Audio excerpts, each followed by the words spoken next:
سرخط خبرهای مهم. ردیه پروکورور گنرالی به خبر فوت یک گمانبر به قتل شهرت اسمت اللهیف. قزاقستان دهها مهاجر تاجیک و ازبک را از قلمروش پیش کرد. پیشگیری از ترور و مصادره مقدار زیادی سلاح در مرز با افغانستان.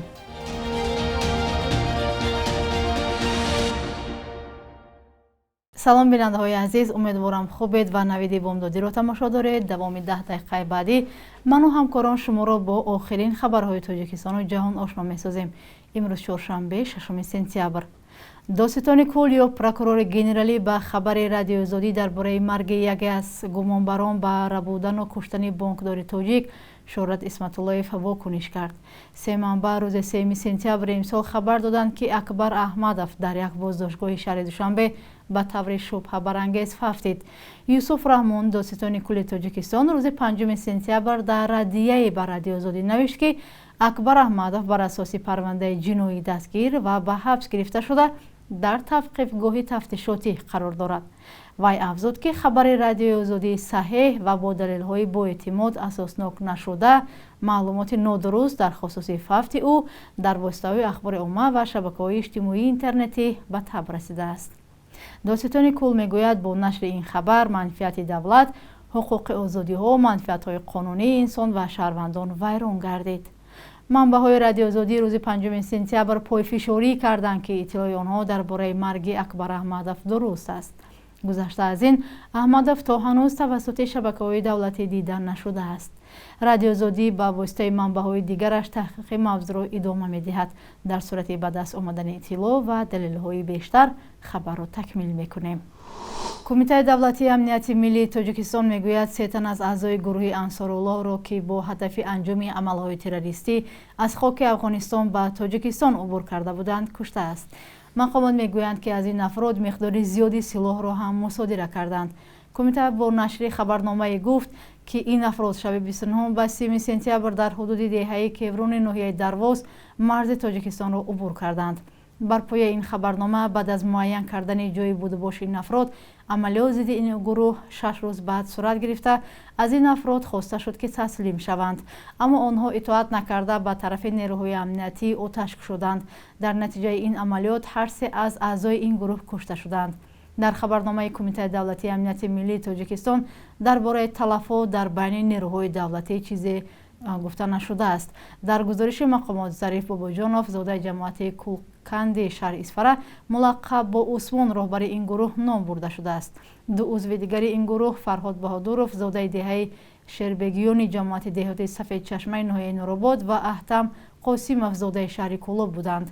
تایید این خبر و معلومات بیشتر درباره حادثه از منبع‌های مستقل ناممکن است.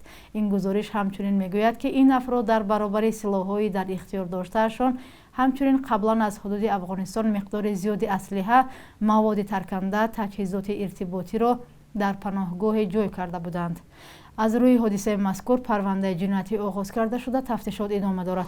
در شهر کولاب مجسمه همشیره شفقت گذاشته شد. پیکره قامت افروخته در دست جزودان و کتاب دارد. مسئولین میگویند که این اولین پیکره یک همشیره در تاجیکستان است.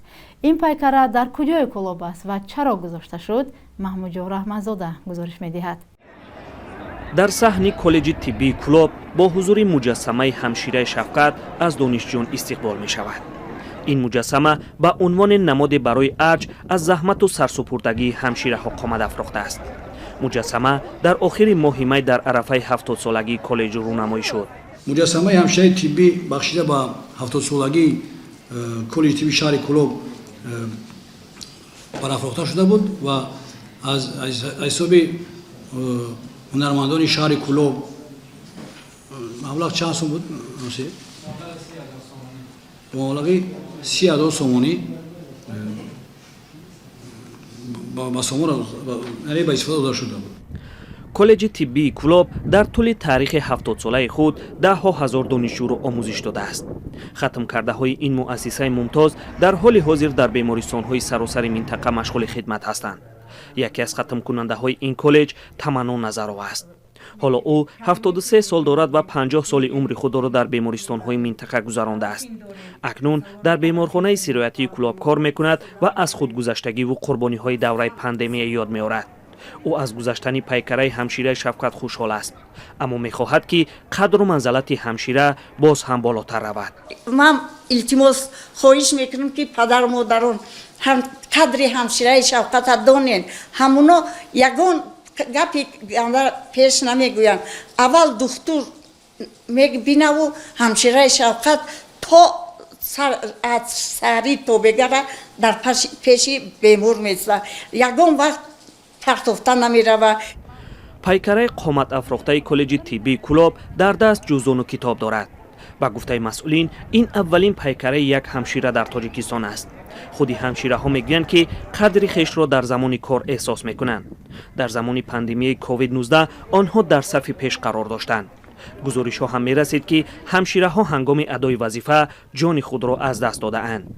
همه همشیره ها 24 ساعت در درون کسلو فرگشتن در صف پیش. یگان کس در فرزنداشون 15 روز 20 روز ندیدن. آنها در صف پیش قامت راستی ساده کار کردن. وظیفه کالج طبی کلاب هر سال آماده کردن همشیره شفقت است. سال 2023 این مؤسسه تعلیمی طبی با افتخار 1008 دانشجو را فارغ التحصیل کرد که اکثر آنها همشیره های طبی بودند. محمود جان احمدزاده، آزادی، کلاب. پلیس شهر الماتو 30 شهروند تاجیکستان و ازبکستان را برای ویران کردن قانون‌های مهاجرت از قلمرو قزاقستان بیرون کرده است. تبر در این باره سامانه خبری پلیسیا کیزت خبر می‌دهد کارمندان پلیس 30 نفر را روز 3 سپتامبر سال روان در اتوبوس مخصوص بار کرده به گذرگاه ژبک ژولی در مرز قزاقستان با ازبکستان آوردند و از همین گذرگاه از قزاقستان اخراجشان کردند. با اطلاع منبع در خدمات مهاجرتی الماتو خبر دادند که این مهاجران غیر قانونی را در نتیجه رید مخصوص با نام اوچستک که در شهر الماتو 18 روز ادامه داشت معین و دستگیر کردند. قزاقستان مهمترین وارد کننده غله و ارد و روغن به تاجیکستان به شمار می رود. همچنین بعد از روسیه دومین کشوری است که شمار زیادی شهروندان تاجیکستان در آنجا کار و زندگی می کنند. و در بخش یک روز تاریخ از مهمترین تحولات تاریخی خبر می دهیم.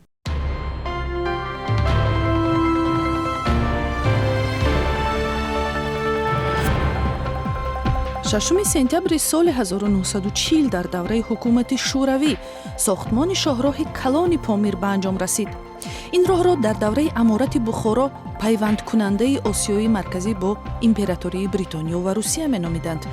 در سالهای شوروی این راهی عبارت از صدها کیلومتر مسیر اساسی پیوست کننده دوشنبه با قلعه خنب، خاروخ، مرغاب و اوش گردید. 6 سپتامبر سال 2017 وزارت تندرستی تاجیکستان در توصیه‌اش به تحریر رسمی مسلمانی ختنه خواست که دستی کودکان در سن نوزادی تا 20 روزگی حلال کرده شود. در ترتیب گذرانیدن ختنه که وزارت تهیه کرد، انجام این رسم با جلب جراحان نه استادهای مردمی مشورت داده شد. چون این عادت در فرهنگ خلق‌های دیگر نیز وجود دارد و تا 7 سالگی طول دادن آن صلاح دانسته نمی شود. 6 سپتامبر سال 2018 به مقامداران تاجیک توصیه شد که از حساب خود در زادگاهشان به اصطلاح کارهای آبادانی کنند. منظور ساختمان و تعمیر راه، مکتب و دیگر مؤسسه‌های اجتماعی می باشد. برخی مقامات این توصیه را جدی گرفتند ولی برخی سوالگذاری کردند که چرا ساختمان انشاءات اجتماعی که مسئولیت دولت است به دوش مقامات جداگانه واگذار می شود. در تاجیکستان برخی شهروندان عادی هم دست به تعمیر و ساختمان انشاءات اجتماعی میزنند، مثل نور بیبی دوست مرادوف 80 ساله که به جای زیارت حج با یاری پسرانش بیش از $16,000 مبلغ را به ساختمان 2 پل در ناحیه دیوشتیج صرف کرد. بانک ملی قربی ارزی خارجی را برای امروز چنین تعیین کرده است. صبح امروز 1000 روبل روسی به اندازه 1 سومانی پایین رفته به 112 سومانی برابر شده است. $100 به 1096 و 100 یورو به 1175 سومانی مقرر شده است.